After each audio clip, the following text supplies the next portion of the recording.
The following content is provided under a Creative Commons license. Your support will help MIT OpenCourseware continue to offer high-quality educational resources for free. To make a donation or view additional materials from hundreds of MIT courses, visit MIT OpenCourseware at ocw.mit.edu. Ladies and gentlemen, welcome to this lecture on nonlinear finite element analysis of solids and structures. In this lecture, I would like to discuss with you the updated Lagrangian formulation for general incremental nonlinear analysis. However, before doing so, I thought it would be good to take a bit of time and review some of the material that we have been discussing already. We have been encountering a large number of quite complicated equations, some very important basic concepts, and some subtleties.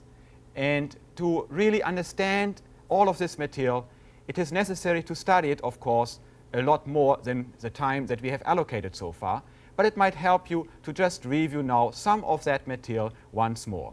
I've prepared here on the marker board the material that relates to the total Lagrangian formulation, in which really you have been seeing some of the very important equations. And here we have the basic equation that is used, of course, in finite element analysis. This basic equation states, of course, it is the equation of the principle of virtual work, states that an internal virtual work, or the internal virtual work, must be equal to the external virtual work. You remember that we talked about the Cauchy stress, the stress which is actually force per unit area, and that's the engineering stress, that's the stress that we want to solve for, that we talked about a virtual strain that is referred to time t plus delta t. And that is why we have this subscript here, t plus delta t. And we integrate this product here over the volume at time t plus delta t. Notice that I'm using here a green color for the real stress that we want to solve for, and a red color for the virtual quantity that we're using basically as a mechanism to solve for this stress. Of course, on the right-hand side, we identified we have the external virtual work, and in here, this script R here denotes contributions from the surface forces, body forces that are being applied externally to the body. This is really the basic equation that we want to operate on and that we want to work with to solve for the unknown Cauchy stresses at time t plus delta t. Now we recall, of course, that we are here integrating over a volume at time t plus delta t, and that volume is unknown.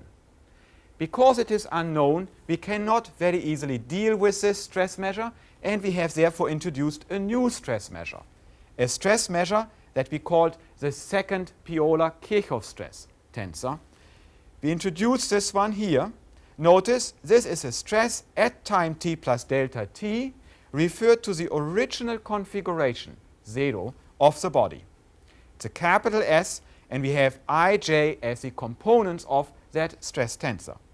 Now this is a new stress tensor that we know we can deal very well with, and we have to also introduce a new strain tensor. Why do we have to do so? Well, because using this stress tensor, we have to use an energy conjugate strain measure.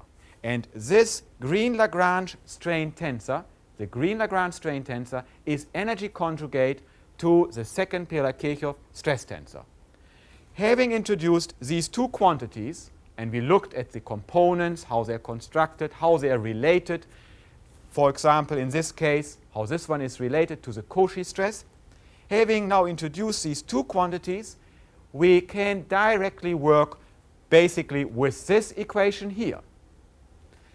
Well, to do so, we have decomposed the stress tensor into a part that we know and into an unknown part. And that's an important point. We can decompose this stress tensor into a stress that we know and that we don't know by simple addition here on this side.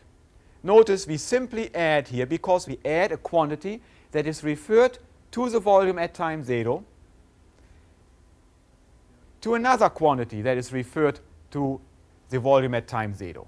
In other words, the reference configurations for both of these are the same, and that's why we can have a simple addition sign here. Please keep in mind that this quantity is known in our incremental solution because we, of course, assume that we have solved for the configuration of the body up to time t.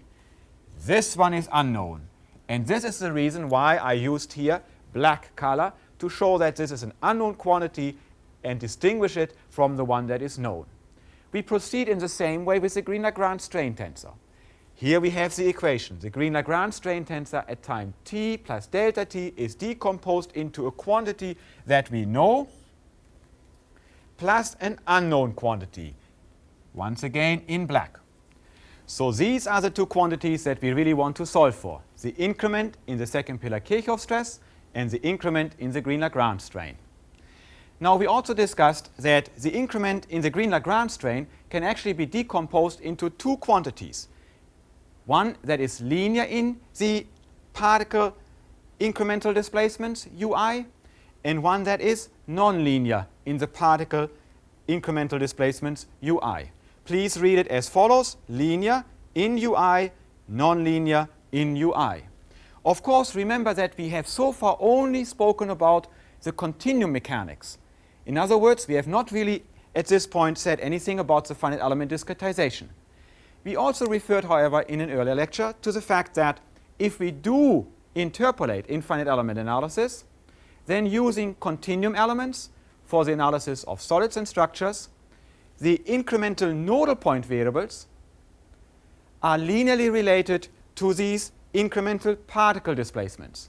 And for that reason, this is the true linear strain increment, and that is a true nonlinear strain increment. On the other hand, if we use structural elements that also include or use nodal point rotations, then the particle displacements, these ui's, are linearly related to the incremental nodal point displacements, but non-linearly related to the incremental nodal point rotations. And in that case, this is here still the true linear increment of the green-lagrange strain for the particle, but this one here is not containing all the nonlinear strain incremental parts for the particle. There has to be a little bit of there has to be some amendment here, some addition here, and we briefly talked about the effect of neglecting this addition as well. Well, the point now is that we want to use, of course, these two quantities to substitute these into the equation of the principle of virtual work, and we then arrive directly at this relationship here. Now, what do we see here? We see an integral over the original volume of the second piola-kirchhoff stress referred to the original configuration, and it's a real stress, the one that we want to solve for, and that's why I use the color green again. This is here the virtual strain, green-lagrange strain. It's a variation on this green-lagrange strain here, and this product is integrated over the original volume, which is of course a volume that we know, and this is the reason why we can so well deal with this integral. On the right hand side, we have made no modification. We still have simply the external virtual work. Now please realize that this equation here is totally equivalent to the equation that we discussed earlier, this equation here. Here we are talking about Cauchy stresses and infinitesimal virtual strains integrated over a volume at time t plus delta t that is unknown. This equation has simply been recast into a new form using continuum mechanics, no finite elements really, just continuum mechanics, into this form here. And now we have a form that we can work very well with. We substitute into this equation and we linearize, and we did that in the earlier lecture. The result of that substitution and linearization is given right here. Now notice that in each of these integrals, of course, we are integrating over a volume that is known, the original volume. Notice that in the first integral here, we involve, well, a material tensor that has to be defined and depends on the material that you're looking at, that you want to work or analyze. This is here the increment in the green-Lagrange strain, the linear part only. Here is a variation on this linear increment in green. Sorry, it's in red, of course. This one was green, this one is in red, and this is, of course, a virtual quantity. This is a virtual quantity. Notice that here we are talking about a stress that we know. We are incrementally decomposing. Remember, we are adding to the quantities at time t the increment. The quantities at time t are known, so this one is known. This one here is a variation on the nonlinear increment of the green-Lagrange strain, total increment. Well, in red again. And on the right-hand side, we have the external virtual work, which of course is assumed to be given. We still remember that we're talking about deformation independent loading, so we can calculate this piece here directly. And here we have also the stress that is known, the stress at time t, and the virtual strain, linear strain. This is what we arrived at in our earlier lecture. Of course, there was a linearization involved, and we know there would be errors if we simply operate on this equation. We don't want to have these errors in the actual finite element solution, and we realize that it is good to iterate. So we also looked in the earlier lecture how we would iterate typically. And we developed an equation where there was something on the left-hand side, which I simply denote here by dots. There were quite some complicated expressions. You may want to look them up again, but I just denote them by dots because what is really important, and that I pointed also out earlier, is what is on the right-hand side. And what do we see on the right-hand side? On the right-hand side, we see the external virtual work, and we are subtracting from it this integral. Let's look at this integral once more. We have here the second piola-Kirchhoff stress at time t plus delta t, of course always referred to the original configuration, corresponding to iteration k minus 1. The iteration here written in black. We are operating on the green-Lagrange strain at time t plus delta t, referred to the original configuration in iteration k minus 1. Actually, calculated at the end of iteration k minus 1 is better to say. And this product here is integrated over the original volume once more. K runs from 1, 2, 3 onwards. Well, notice that when k is equal to 1, we have a 0 here, and we have to ask ourselves, what is this quantity then? Well, if there is a 0 right here, then we're looking here at T0Sij, the stress, the second piola-Kirchhoff stress corresponding to the configuration at time t. And if we put a 0 here, we would have also here the initial conditions being the green-Lagrange strain at time t, of course referred to configuration 0. So we have the right initial conditions here, and therefore we can proceed with the iteration. We discussed that in the earlier lecture. The important point now is that once this iteration converges, we have to use, of course, schemes, solution procedures that make this iteration converge. We will talk about that in later lectures. But once we have obtained convergence, and let's assume we have converged, then this R, the script R, the external virtual work, is equal to this integral. That's how we define convergence. And this means then that the external virtual work is now equal to the internal virtual work. What does this mean? It means, in essence, that this right-hand side is 0, which means, and now I like to go back to our earlier equation, that this equation here is satisfied, because notice that if you look at this equation and you take this left-hand side and bring it to the right-hand side with a minus in front, then you have exactly what we just looked at earlier. In other words, our iteration is performed really on an expression that is nothing else than this R, this script R, minus this one on the right-hand side. There's a minus sign here, and you take this and bring it right there. That's what we just looked at. Of course, we also remember now that this expression now is really totally equivalent to what we started with. namely this expression right here. And this is, of course, what we really want to solve. We mentioned earlier that we introduced the second piola-kirchhoff stress and that we would like to get a physical understanding possibly of that stress. And I mentioned that that is very difficult to obtain. In the computer program, we just work with that stress measure in order to be able to solve the equations, the principle, to operate well on the principle of virtual work.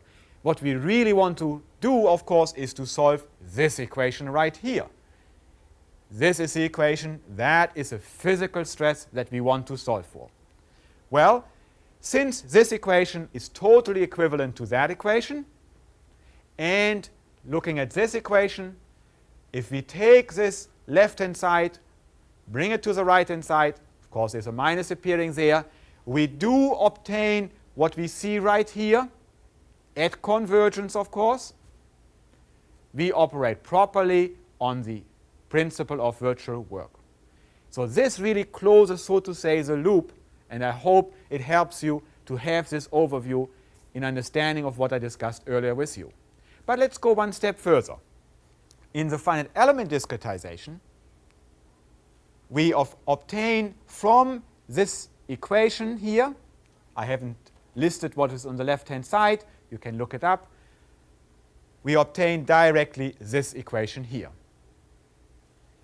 Of course, there's quite a number of steps that we still have to discuss. How we obtain this matrix, we call this the tangent stiffness matrix. We have to discuss how we calculate this vector here, this vector here. In fact, the way we actually introduced it, since it's a total Lagrangian formulation, I should really put here a 0.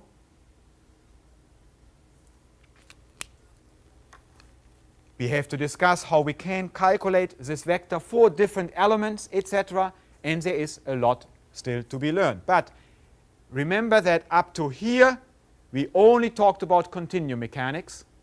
And this is where the finite element discretization starts. And these are then the basic equations that are being arrived at. At convergence, once again, here we iterate, of course. Notice that I'm using now the superscript I. Of course, this superscript is a dummy. It could be K, it could be J. It doesn't matter. We frequently use I. I didn't want to use up here I because we have an I already as a subscript. That's why I'm using K here. But at convergence, in this iteration, where we calculate always new displacements, add them to the previously calculated displacements, at convergence, the right-hand side will be 0, or close to 0, of course.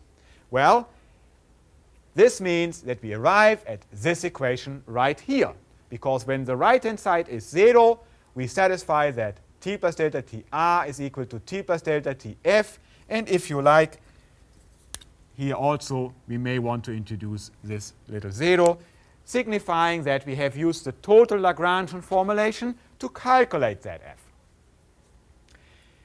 Now it is important to realize what we have achieved in the finite element solution. We satisfy compatibility in the finite element solution if we use compatible finite elements. That is buried in here. We use compatible finite elements to calculate this f. Therefore, we satisfy compatibility. We satisfy the stress-strain law properly if we calculate this f here accurately and properly through the stress-strain law. Of course, there is much to be discussed still. But let's assume we do that properly, and then we satisfy the stress-strain law. Equilibrium we also satisfy at the nodal points. We talked about the fact in an earlier lecture that in a finite element analysis, displacement-based finite element analysis, we always satisfy equilibrium at the nodal points, of course assuming that the elements have been properly formulated. We would only satisfy local equilibrium if the mesh is fine enough. And we talked earlier in an earlier lecture about how we can measure whether local equilibrium is well enough satisfied using stress jumps, using pressure band plots. We talked about that and I gave you some examples. The important point, though, is to recognize that if we use a fine enough mesh, then equilibrium is satisfied, and the stress-strain law would be satisfied if we calculate the stresses properly from the given strains, and compatibility is satisfied if we use a compatible finite element mesh. In other words, the three basic important requirements of mechanics are fulfilled when we are satisfying this relationship right here. This basically then rounds up what we have been discussing so far, and we use the total Lagrangian formulation in this discussion. I now like to go over to discuss with you the updated Lagrangian formulation.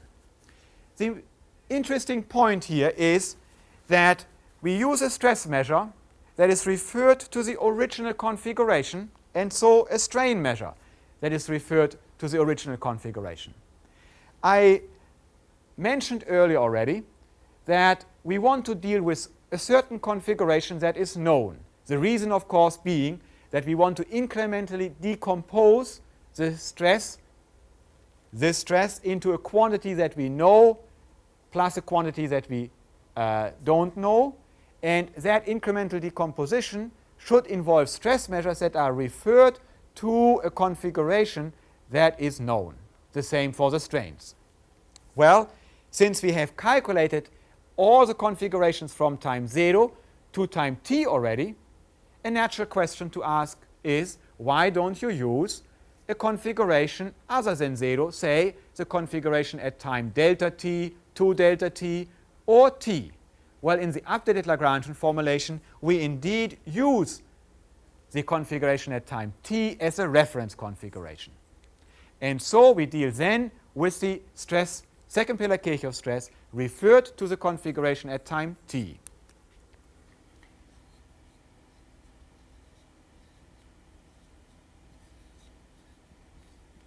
This is the stress that we are dealing with. Notice t plus delta t here, still the stress at time t plus delta t, but now the stress is referred to the configuration at time t. Similarly, we also deal with a strain.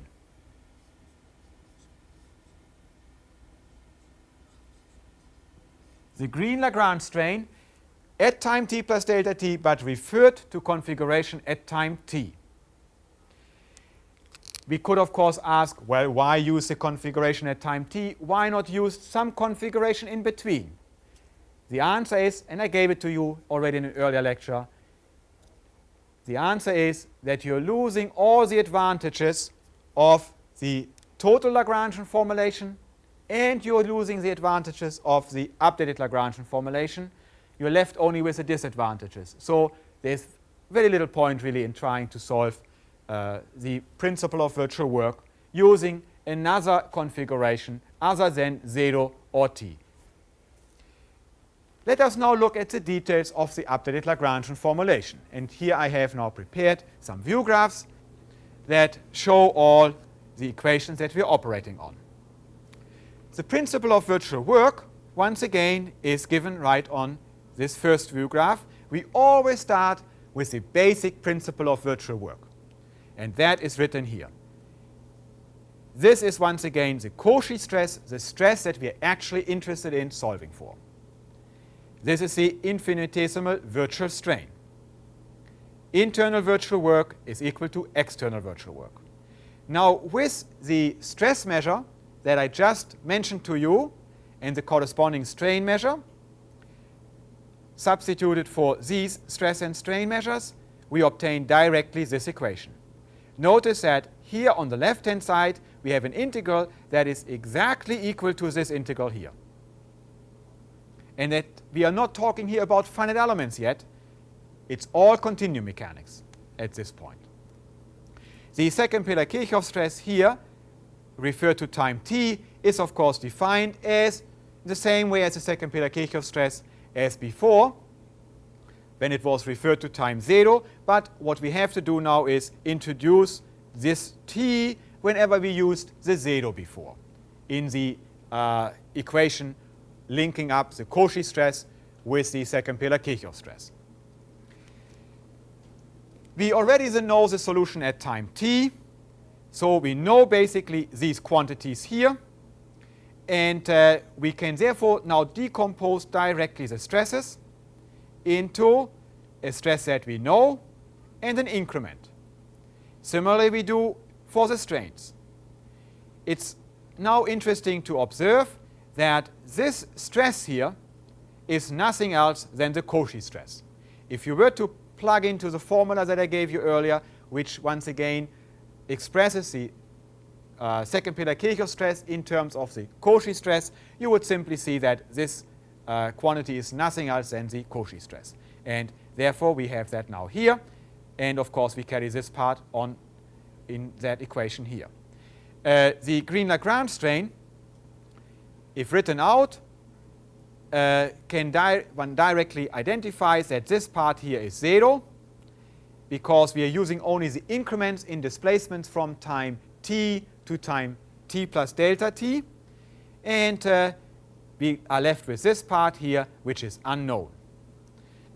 Let's look at the green-lagrange strain here. Notice t plus delta t, t epsilon ij is written as shown here, where I should point out that we are looking here at the displacements from time t to time t plus delta t. In other words, if I want to write this out here, I'm doing it as follows. I'm saying that is the partial of the displacements t plus delta t ui minus t ui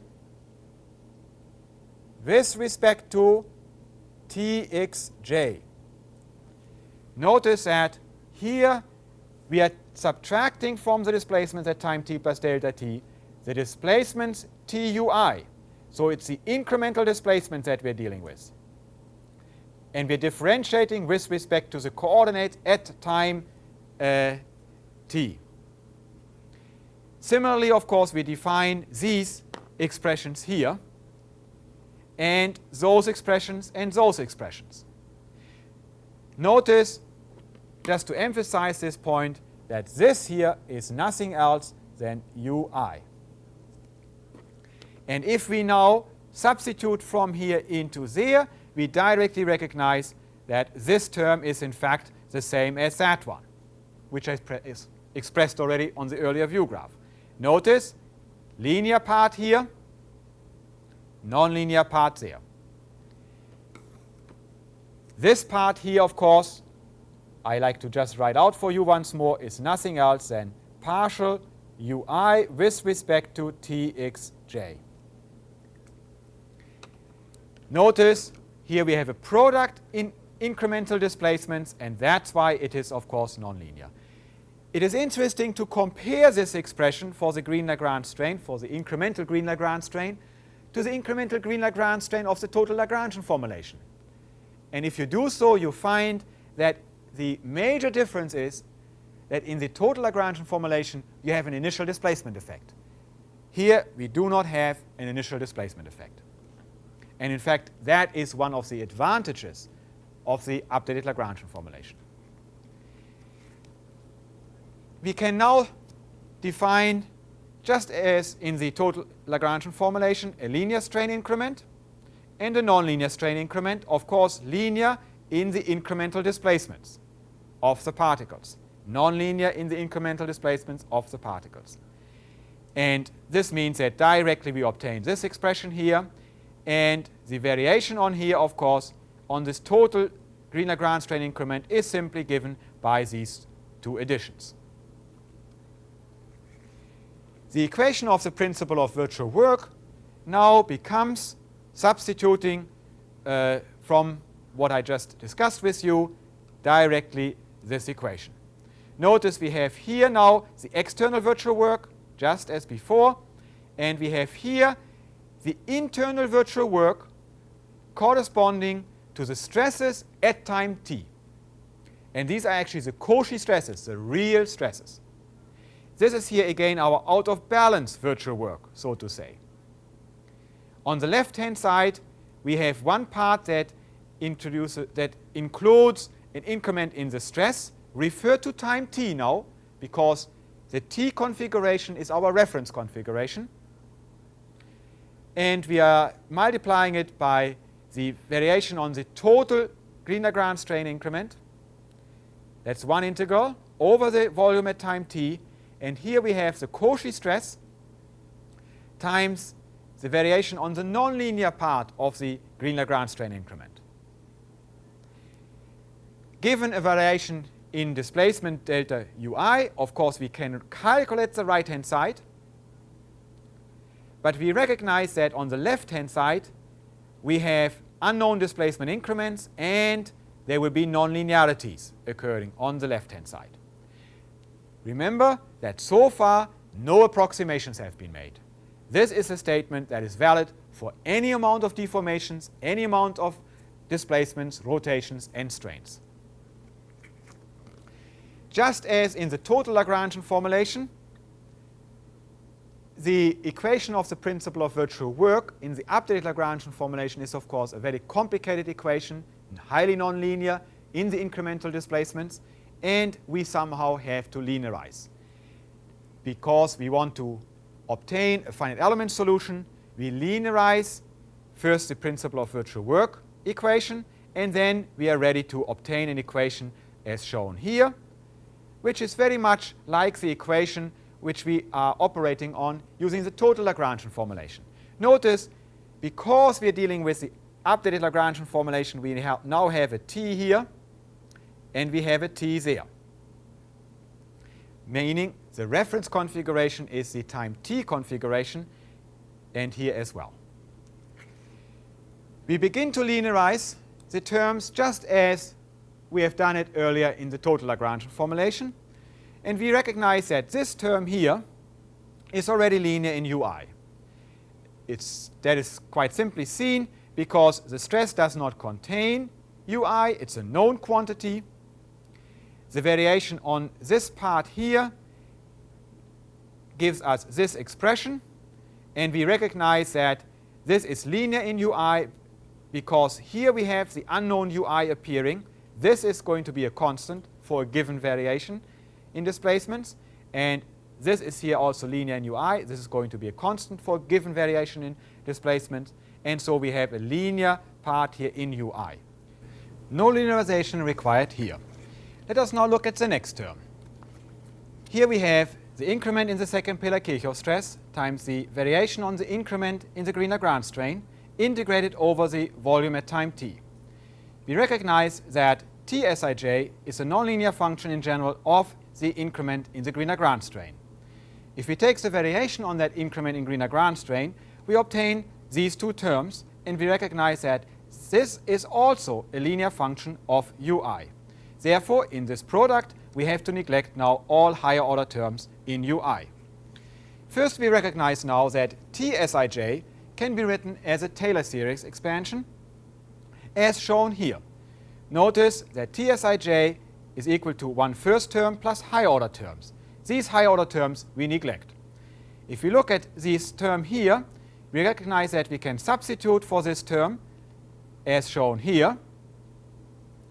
And this one here is, of course, the constitutive relation, the tangent constitutive relation for the material. Recognizing that this one here is quadratic in ui, we drop that term and we get this linearized result.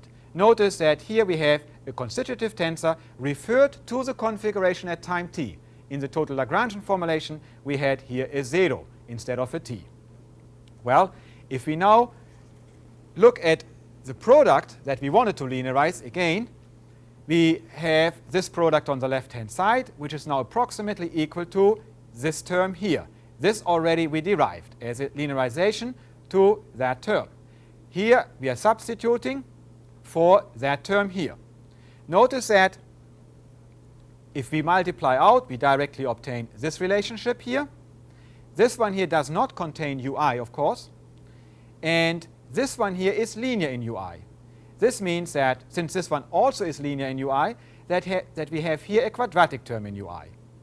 Notice this term now totally linear, this one quadratic, we drop that one, and we are left with the linearized result, the result that we wanted to obtain. The final linearized equation is then given on this view graph. Notice we have here the constitutive relation times the linear strain increment in the total green-lagrange strain increment, the variation on it, and of course this one again integrated over the volume at time t. Here we have a term where there was no linearization necessary, and here we have a term also there was no linearization necessary. These two terms were obtained already earlier. This term we obtained by linearization. Notice that when we now use finite element interpolations, we will express this total term here via this term here, where we now have a tangent finite element matrix, which is denoted by the t up there at time t, referred to the configuration at time t. This t here refers to the configuration at time t. There's an increment in the displacement that we want to solve for, the real displacement increment, and this is here the virtual displacement vector. The right-hand side gives us a virtual displacement vector, of course transposed, times this vector, and here we have the externally applied loads coming from the external virtual work, minus the nodal point force vector corresponding to the internal element stresses. That is, this term here results into this nodal point force vector corresponding to the internal element stresses. So here we have the continuum mechanics relation in black, linearized from the general principle of virtual work, and here we have the finite element expression of that. Of course, the actual finite element solution is then obtained by actually setting this vector here equal to the identity matrix, so that we are left with k times delta u is equal to t plus delta tr minus tf. An important point in this development is to recognize that this term here is of course the virtual work due to the element internal stresses at time t. And we interpret this part here as the out of balance virtual work, just in the same way as we have been doing it in the total Lagrangian formulation. Let's look now at the total solution using the updated Lagrangian formulation. The displacement iteration is much the same way as in the total Lagrangian formulation. We take the old value corresponding to k minus 1 iteration and add an increment that we are solving for to obtain a new estimate on the displacements, k being the iteration counter. Notice, of course, in this iteration we have to have initial conditions, and these initial conditions are given right here. In other words, when k is equal to 1, we would have here t plus delta t ui 0, and therefore we need this value, and that value is given right here as t plus delta t ui 0 equal to tui. In other words, the displacement at the configuration t. If we look now at the total continuum mechanics equations that we are operating on,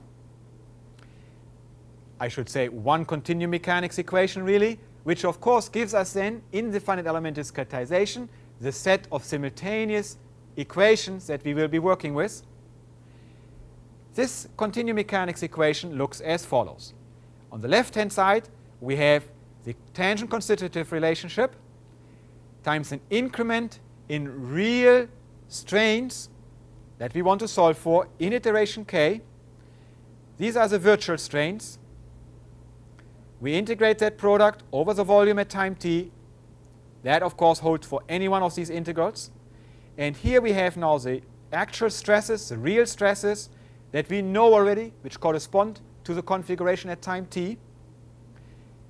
Then a variation on the incremental green-lagrange strain, but I should add it's only the nonlinear increment in the green-lagrange strain corresponding to iteration k, once again integrated over the volume at time t. And on the right hand side we have the external virtual work and this expression. Let's look at this expression carefully. Here we have an integral over the volume at time t plus delta t in the iteration k minus 1. Therefore we are updating that volume as we go along in the iteration. Notice that here we have the stresses corresponding to iteration k minus 1. We are updating these stresses, of course, also in the iteration. Here we have the virtual strains corresponding to iteration at the end of iteration k minus 1. We are updating this as well. And this product here, once again, is integrated over the volume at time t plus delta t, corresponding to the end of the iteration k minus 1 or the beginning of the iteration k. Well, it's important to realize that when this right-hand side is 0, we have fulfilled, or we have basically solved, the equation of the principle of virtual work, because the external virtual work is equal to the internal virtual work. And then, of course, we have obtained the solution. So we iterate with k equals 1, 2, 3, and so on until the right-hand side is 0, and then we are satisfying that the external virtual work is equal to the internal virtual work. When we discretize this continuum mechanics equation via finite elements, we obtain this equation here. TTK, once again, the tangent stiffness matrix. Here, the increment in the nodal point displacements corresponding to iteration k. On the right-hand side, the r vector of externally applied loads. And here, the nodal point force vector corresponding to the internal element stresses at time t plus delta t in iteration k minus 1. At the end of iteration k minus 1 is more precisely said. Notice that we are having a t plus delta t down here because we are always updating the actual configuration of reference. Here we are updating the configuration of reference because we are working with the Cauchy stresses at time t plus delta t and in iteration, at the end of iteration k minus 1. Of course, this vector is calculated from the displacements at time t plus delta t and iteration k minus 1. These, of course, are known. This is a known quantity, whereas the unknown quantity are the increments in the displacements. These we want to calculate.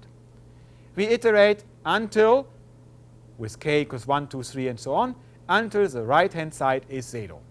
Of course, this is nothing else than an expression of, in finite element analysis, of the principle of virtual work, where we had also a right-hand side. This was the external virtual work, and this was the internal virtual work corresponding to the current element stresses. Notice that the displacements that we are talking about here are obtained by adding all the incremental displacements that we're dealing with here.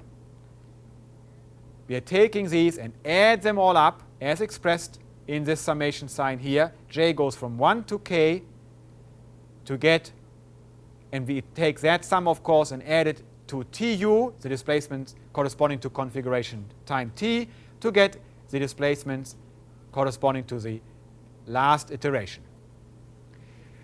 The total iterative process is summarized on this view graph. We start with a given tu. The displacements at time t are given, and the external loads are also given at time corresponding to time t plus delta t. We compute the tangent stiffness matrix corresponding to time t and the nodal point force vector corresponding to the internal element stresses at time t. This nodal point force vector provides initial conditions for this vector, because that is the vector which will enter actually into the iteration. This displacement vector provides the initial conditions for that vector. We set the iteration counter k equal to 1. We go in here and notice now we are solving this equation, which we just discussed. When k is equal to 1, of course, we have here f0, and that f0 is nothing else than that vector here, because that's how we initialized it. So we can calculate this incremental displacement vector. We add that increment in displacement vector to the displacements which we had already when k is equal to 1. Of course, this vector here is nothing else than that vector, which we are given already. We add on and get a new estimate for the displacements. We then check for convergence. This means we are checking whether equilibrium is satisfied sufficiently, meaning whether the right-hand side is 0 with this new displacement estimate. If we have not converged, we go into the next calculation of the force vector, the nodal point force vector corresponding to the current internal element stresses. And notice that, of course, now this force vector, these element stresses that go in here, are computed based on the displacements at time t plus delta t at the end of iteration k. In other words, these are the displacements that we have just been calculating right there. We increase the iteration counter and keep on looping as before. So this is the loop that we go through in the iteration until we converge. If you compare this view graph with the view graph that we discussed in the total Lagrangian formulation, you will find a great similarity. You will find that basically all these quantities have already been discussed in the total Lagrangian formulation, except that in the total Lagrangian formulation we always carried down here and down there a 0 instead of t plus delta t here. We carried a 0. Well, because the reference configuration was the 0 configuration. Now the reference configuration for the stiffness matrix is the t configuration. The reference configuration for the f vector is the t plus delta t configuration after iteration k minus 1. So there is a great similarity in the iteration process, in the finite element matrices that we are setting up, and of course we have to ask ourselves what comparison is there between the TL and UL formulation. Why would one want to use the UL formulation if we have the TL formulation, for example? Well, in the TL formulation all the derivatives are defined with respect to the original configuration. In the UL formulations they are defined with respect to the current configuration. And that will provide differences. That does provide differences. For example, in the UL formulation, we will have to calculate the derivatives newly in each iteration because the configuration is continuously updated. We don't need to do it, of course, for the K matrix if we keep the K matrix constant on the left-hand side. But for the F vector on the right-hand side, we will have to always calculate new derivatives because the F vector involves the Cauchy stresses times the infinitesimal virtual strains referred to the current configuration, t plus delta t, iteration k minus 1, which is being updated, and so we would always calculate new derivatives right there. There, of course, is an expense involved. On the other hand, the UL formulation does not have this initial displacement effect that I mentioned earlier. So there's an advantage. In the UL formulation, we also directly deal with Cauchy stresses. These are, of course, the physical stresses that we are actually interested in and that we want to get printed out from the computer program. Hence, there is no transformation necessary from some stress measure, and I'm thinking of the second piola-kirchhoff stress that we're using in the total Lagrangian formulation, to the Cauchy stresses that we actually want to obtain in the computer program and that we as engineers want to get, of course, printed out. Well, if we now look at one other important point, one very important point regarding the TL and UL formulations, we recognize that if we make the assumptions, the same assumptions in both of these two formulations in the linearization, as we of course have done really, the way I've presented it, then the UL and TL formulation, provided the appropriate transformations are made, certain transformation rules are followed for the stresses, the strains, and so on. Those rules we will be talking about further later on in later lectures. Then indeed exactly the same stiffness matrix and force vector, F vector, vectors I should say, are calculated. In other words, provided we follow certain transformation rules, indeed the same stiffness matrices and force vectors are calculated for both in both of these formulations. Of course, the actual numerical arithmetic required to obtain those matrices and vectors are, of course, different. But the final result is the same. We can demonstrate that in the general case, as I will do later on in a lecture. And we can also demonstrate that on simple examples. In fact, we will look in one lecture at the truss element, where we can directly show that the TL and UL formulation really gives exactly the same result for the K matrix as well as the F vector. So there we have an example, but as I mentioned, we can also show it in the general case, and that we do as well later on. Thank you very much for your attention.